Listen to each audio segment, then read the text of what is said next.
A friend of ours happens to be a truck driver.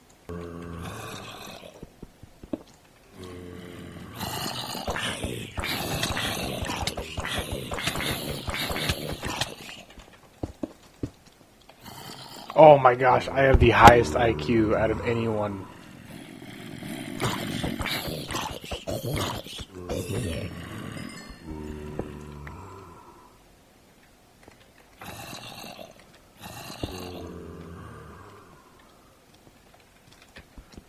$800 IQ.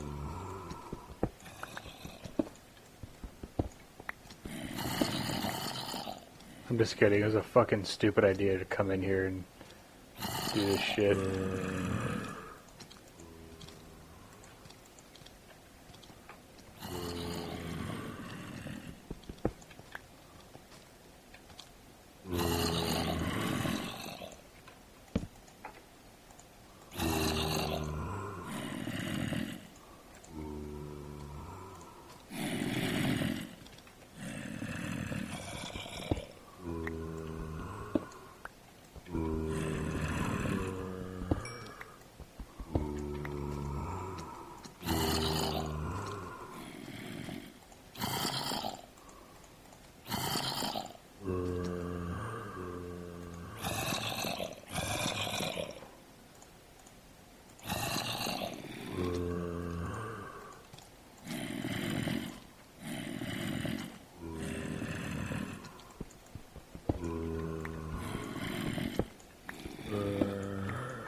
Ooh.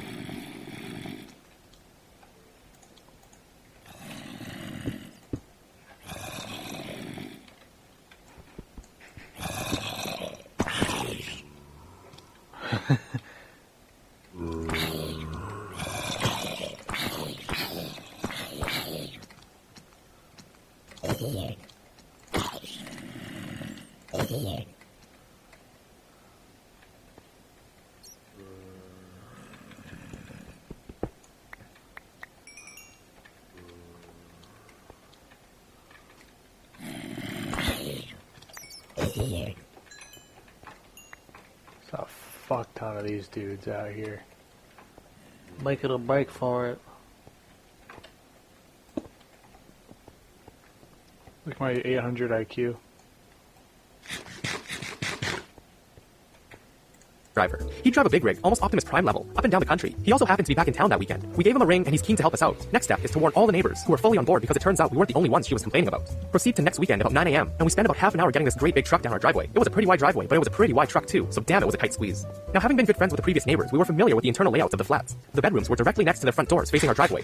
We managed to get the cab of this massive truck far enough into the driveway to be directly next to this bitch's bedroom. There's about 1.5 meters separating the truck and her wall. Perfect. On goes the horn, loud as hell, terrifies our cats. On it goes again, and again, and again, and then us kids get a turn. You can hear that thing a block away. We did it for about 10 minutes, then go inside for a coffee, and then come back out and run the horn one more time for good measure before our friend takes off. This time there were no noise control officers, no complaints, nothing. She just moved out the next week. This story's titled, Cement Revenge.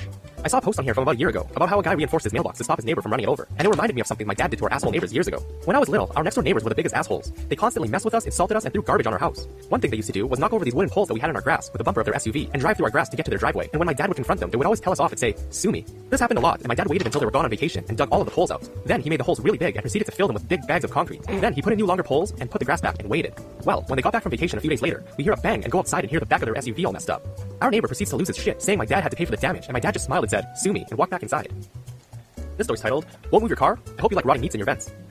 This is my first Reddit post, so here I go. Also, this is mostly told by my mom. The year is 2017, and my family and I live in a quiet suburban street. It's mostly retired couples and some families with very young kids. Now, earlier this year, the house diagonal from us decided to move out and sold it. About the day after everything's packed away, 5 cars come peeling down the street and pull into the driveway and out onto the road. They're a bunch of college-age kids, so we give them some slack and let them go for a day or two. Meanwhile, day in and day out, different cars keep peeling down the street. Some are 30 miles over the speed limit. This does not go well with the neighbors. Since we have a lot of younger kids who walk and ride their bikes on the streets, everyone's concerned that the drivers might hurt someone or someone's dog. Before something serious can happen, some of the neighbors who've lived in the neighborhood for a long time go over to meet the newbies. This includes my mom. They're polite at first. They agreed not to go over 35, but more cars keep racing down the road. Along with that, they seem to be having parties every other Tuesday with about 30 cars up the street. Now, being nice has ended and the cops are called. Usually they wouldn't do this, but about 5 calls came in from a bunch of houses and the police department was fed up. They send one of the deputies and they wait around the corner for a few hours a day. About 2 fines are given and then they slow down. Except the kids get smart. There's only one place the deputy can hide on the block, so the kids send 1 car to see if the deputy is there. If not, they speed again. The deputy gives up after 3 days and is gone.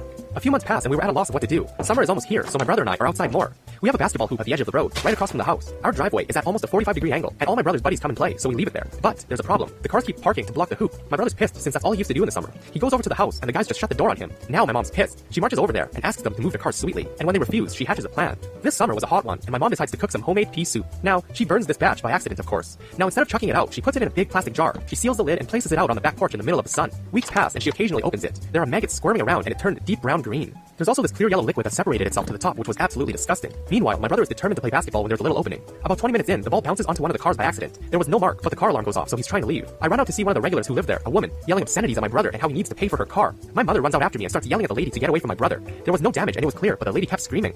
My brother and I run inside and watch this woman follow my mom up to the driveway, waving her arms and still yelling. My mom yells at her to get off the property or else she'll call the cops. By now, our older neighbors are watching, and the lady realized that she better leave it or she might get in trouble. She runs across the street and slams the door. Around 2 a.m. on Tuesday with one of their parties, my mom puts on a gas mask and takes out the soup. The stench was terrible. It was rotting meat and something indescribable. She takes the jar and goes over to the cars as quietly as possible. Onto almost every car, she dumps the rotting pea soup onto the windshield and into that space where there are windshield wipers. Before anything, I have to explain that these were nice cars. The next morning, my mom's out sitting in the garage smoking a cigarette like always. It's around 6 a.m. and the lady that yelled at my brother comes out first. She's obviously tired and gets into her car. A minute or two passes as this woman has the most disgusted face. She turns on the windshield wipers and a hunk of rotting ham is sent flying. My mom's now in tears, and I mean tears. I wake up and head downstairs to the garage to see a woman yelling and about 20-ish kids heading out to their cars. Each one's trashed. The cops are called, but since no evidence, they can't press charges against my mom. Hey guys, thanks for tuning into this episode of Reddit Pro Revenge. If you guys like the video, please don't hesitate to subscribe, give the video a thumbs up, and share the video.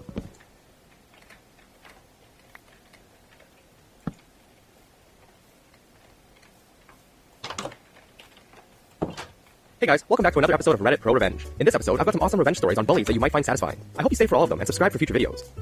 This story is called Bully My Sister, Enjoy the Most Miserable Day of Your Life and a Few Months of Therapy. I was interning at a local wilderness camp as a counselor in training. It's run by a group of local conservationists who aim to teach younger kids around 5 to 11 about nature, wildlife, and conservation. As a counselor in training, I was basically a counselor, except I wasn't paid. Each camp session lasted Monday to Friday. Each day has a specific purpose as follows. Monday was introductory day, Tuesday was activity day, Wednesday was a hike day, Thursday was lake day, Friday was a talent show and pickup day. The whole ordeal started my 3rd week of interning. During this particular week, my sister was attending the camp as a camper. At the time, she was 10 and I was 14. She got a great price at the camp due to my internship and my mother's great relationship with the camp director. During the same week, I also had the displeasure of meeting the most horrible child that I've ever met. We'll call him SLS, or stupid little shit. My first taste of SLS's antics were no sooner than 5 minutes after the arrival, when he interrupted my sister's game of frisbee and flung the frisbee deep into the woods. I had to go fetch it, and I got more than a few scratches from digging through nasty little bushes to find it.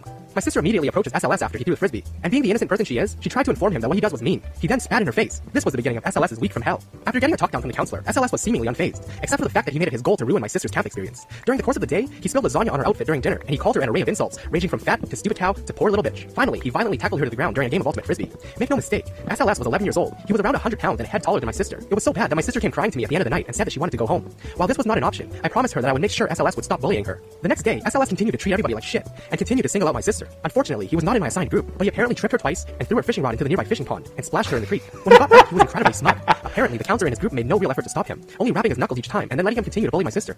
That night at dinner, I gave him his first taste of revenge, by forcing him to talk with me during the campfire and causing him to miss out on s'mores and dessert. While it was small, I was still focused on formulating my master plan of ruining his week. The next day was Wednesday, or hike day. I started preparations the night before by specifically requesting that he and my sister were separated, and I requested to be in his group. Now, as a counselor in training, it was my job to stock the packs with lunches the night before the hike. I put the sack of lunches in every kid's bag, making sure one pack had an especially nasty tuna sandwich. I also forgot to add the fruit and cookie. I marked it all by buckling the buckles together. On the morning of hike day, I gathered my group and distributed all of the packs, making sure SLS got the one that I had rigged. We marched into the woods with me pointing out different kinds of trees, until eventually we stopped in a meadow to eat lunch. Of course, SLS threw a massive fit when he found out about his lunch. He suspected that it was me due to our talk the previous night, but I claimed no wrongdoing, and due to my good relationship with the camp and his previous wrongdoings, nothing was made of it. Anyway, we arrived at the camp later that afternoon, and he started demanding that I take him to the dining room because he was starving. He didn't eat the sandwich at all. I calmly explained to him that I couldn't because I didn't have a key to get into the kitchen, which I did. He started throwing a temper tantrum. Loud loudly cussing in front of the rest of the group with kids as young as 5 years old. Later that night, I brought the case up to my camp director, and with some gentle prodding, I convinced her that he was unfit to spend time with the rest of the group tomorrow at the lake. Instead, he would sit out and wait with me. The next day was the fabled lake trip. It's the reason that most people signed up for the camp. We loaded up into a school bus and a few vans the next morning. Once again, I was on pack duty the night before, and I conveniently misplaced a few items in his pack, which was specially labeled this time. When we arrived at the lake, the entire group settled down on a nice spot on the beach. Due to a staff shortage, I was left alone with SLS. I started by choosing a terrible spot away from the main group in the heat of the sun. It was mid-July at the time, and I think it was about 88 degrees. He had not brought a hat, and despite me offering, he refused any sunblock. While the rest of the camp enjoyed the lake, he sat there with me, overheating in the sun for 5 straight hours. He didn't help himself by wolfing down his